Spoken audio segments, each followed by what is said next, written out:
शहरातील कायदा व सुव्यवस्था राखत नागरिकांच्या आरोग्याचे संरक्षण करण्यासाठी धाराशिव शहर पोलिसांनी पुन्हा एकदा ठोस आणि प्रभावी कारवाई करत ध्वनी प्रदूषणाविरोधात कडक भूमिका घेतली आहे.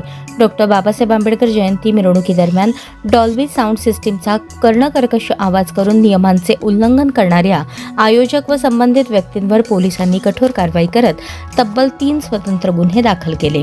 14 एप्रिल 2026 रोजी सायंकाळी 5:25 ते रात्री 10:15 या कालावधीत शहरात निघालेल्या आंबेडकर जयंती मिरवणुकीदरम्यान काही आयोजकांनी पोलीस प्रशासनाने दिलेल्या स्पष्ट सूचनांकडे दुर्लक्ष करून पारंपरिक वाद्यांऐवजी वाहनांवर डॉल्बी डीजे सिस्टीमचा वापर केला. विशेष म्हणजे या साऊंड सिस्टीमचा आवाज निश्चित ध्वनी मर्यादेपेक्षा अधिक ठेवून कर्णकर्कश पद्धतीने वाजवण्यात आल्याचे निदर्शनास आले.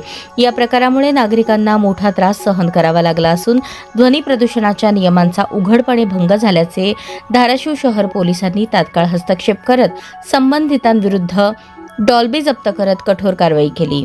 या प्रकरणी सम्यक चिलवंत, सागर गायकवाड, अभिषेक सूर्यवंशी, सोमेश्वर मोरे, दत्ता धावारे, साई साखरे, निलेश जानराव, फैयाज पठाण, दर्शन माळाळे, विवेक भोसले, गौतम सोनवणे, प्रणव कोतवाल, चेतन मस्के, निखिल मंजुळे, संकेत पाटील, एजाज शेख, नामदेव राऊत, साईराज इंगळे, गोपाळ अकोळे, करण नागटिळक, देवदत्त लोमटे, संकेत पाबर, प्रवीण शिरसाटे, प्रतीक लांडगे, मस्तान शेख, उमेश माने, संकेत जगदाळे, किशोर नागटिळक, अविनाश गोंगावले आदींसह अनेकांवर गुन्हे नोंद करण्यात आले आहेत. या सर्वांविरुद्ध भारतीय दंडसंहिता कलम 223, 289, 292, 293 तसेच पर्यावरण संरक्षण अधिनियम कलम 3 व 15 आणि ध्वनी प्रदूषण नियंत्रण व नियमन नियम 2000 अंतर्गत कलम 3, 4, 5, 6 अन्वये गुन्हे दाखल करण्यात आले आहेत.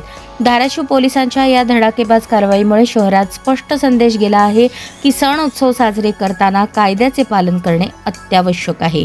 नियमांचे उल्लंघन करणाऱ्यांना कोणतीही सूट दिली जाणार नाही. विशेषतः ध्वनी प्रदूषणासारख्या गंभीर विषयावर पोलिसांनी घेतलेली ही कठोर भूमिका नागरिकांच्या आरोग्याच्या दृष्टीने महत्त्वपूर्ण मानली जात आहे. दरम्यान अनेक नागरिकांनी पोलिसांच्या या कारवाईचे स्वागत केले असून भविष्यातही अशा प्रकारच्या नियमभंगावर कठोर कारवाई सुरूच ठेवावी अशी अपेक्षा व्यक्त केली जात आहे. शहरातील शांतता, सुव्यवस्था आणि सार्वजनिक आरोग्य जपण्यासाठी धाराशिव पोलिसांचे हे पाऊल निश्चितच कौतुकास्पद ठरत आहे.